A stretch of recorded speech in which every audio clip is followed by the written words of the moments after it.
Hi friends, నాకు health insurance ఉంది కదా, నాకేం భయం లేదని ధైర్యంగా హాస్పిటల్కి వెళ్తున్నారా? Just wait a minute. ఈ వీడియో చూడకపోతే మీరు పెద్ద ట్రబుల్లో పడతారు.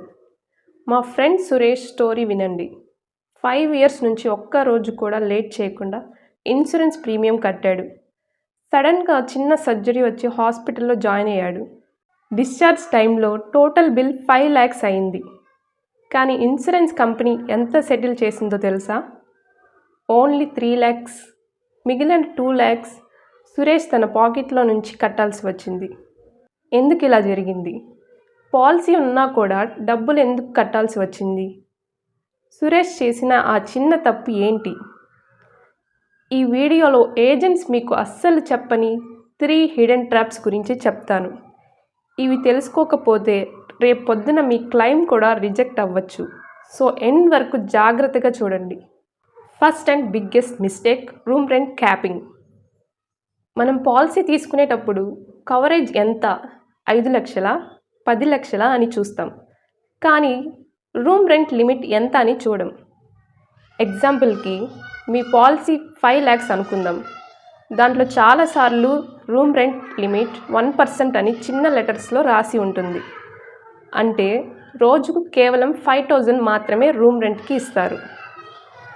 కానీ మీరు హాస్పిటల్కి వెళ్ళాక 5,000 రూమ్స్ ఖాళీ లేవు సార్, 10,000 రూమ్స్ ఉంది అంటే మీరు తప్పక అదే తీసుకుంటారు కదా. ఇక్కడే అసలు ప్రాబ్లం స్టార్ట్ అవుతుంది. మీరు లిమిట్ కంటే డబుల్ రేట్ ఉన్న రూమ్ తీసుకున్నారు కాబట్టి ఇన్సూరెన్స్ కంపెనీ వాళ్ళు కేవలం రూమ్ రెంట్ మాత్రమే కట్ చేయరు. Doctor fees, nursing charges, operation cost అన్నీ సగానికి సగం కట్ చేస్తారు. దీనినే ప్రపోర్షనేట్ డిడక్షన్ అంటారు. సురేష్ చేసిన తప్పు ఇదే. రూమ్ రెంట్ అప్గ్రేడ్ చేసుకున్నాడు, టోటల్ క్లెయిమ్లో దెబ్బ పడింది. సో ఫ్రెండ్స్, ఎప్పుడు నో రూమ్ రెంట్ లిమిట్ లేదా single private AC room coverage ఉన్న పాలసీ మాత్రమే తీసుకోండి. సెకండ్ మిస్టేక్, హెల్త్ కండిషన్స్ని దాచిపెట్టడం. పాలసీ తీసుకునే టైంలో ఏజెంట్స్, సార్ మీకు బీపీ, షుగర్ ఏమన్నా ఉన్నాయా అని అడుగుతారు.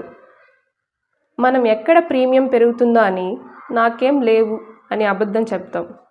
గుర్తుపెట్టుకోండి, క్లెయిమ్ వచ్చే టైంలో డాక్టర్ రిపోర్ట్స్లో ఇది పాత జబ్బు అని తెలిస్తే కంపెనీ వెంటనే క్లెయిమ్ రిజెక్ట్ చేస్తుంది. ₹1 కూడా రాదు. సో చిన్న హెల్త్ ఇష్యూ ఉన్నా సరే ఫామ్లో మెన్షన్ చేయండి. సాధారణంగా బీపీ, షుగర్ ఉన్న వాళ్లకు 2 to 4 years వెయిటింగ్ పీరియడ్ ఉంటుంది. ఆ టైం దాటాకే కవరేజ్ వస్తుంది. Be honest with your insurer.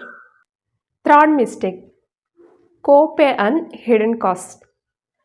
మీ పాలసీలో కోపే అనే పదం ఉందా? ఉంటే జాగ్రత్త. కోపే 20% అని ఉంటే 1 lakh బిల్ అయితే అందులో 20,000 మీరే కట్టాలి. సీనియర్ సిటిజన్స్కి తప్ప యంగ్గా ఉన్నవాళ్ళు కోపే ఉన్న పాలసీ అస్సలు తీసుకోవద్దు. అలాగే హాస్పిటల్ బిల్లో గ్లౌజ్, మాస్క్, శానిటైజర్స్ని కన్స్యూమబుల్స్ అంటారు. నార్మల్ పాలసీస్ వీటికి డబ్బులు ఇవ్వవు. ఈ మధ్య కొన్ని కంపెనీస్ కన్స్యూమబుల్స్ రైడర్, యాడ్-ఆన్స్ ఇస్తున్నాయి. అది ఉందో లేదో చెక్ చేసుకోండి. సో ఫ్రెండ్స్, హెల్త్ ఇన్సూరెన్స్ అనేది మనల్ని కాపాడాలి, టెన్షన్ పెట్టకూడదు. పాలసీ తీసుకునే ముందు ఈ 3 points ఖచ్చితంగా చెక్ చేయండి. మీ ఏజెంట్ని గట్టిగా అడగండి. First one, check room rent limit. Second, don't hide diseases. Third, avoid copay. ఈరోజే మీ పాలసీ డాక్యుమెంట్ని బయటకి తీసి చదవండి. మీకు అందులో ఏమైనా డౌట్స్ ఉంటే కింద కమెంట్ చేయండి. నేను ప్రతి కమెంట్కి రిప్లై ఇస్తాను.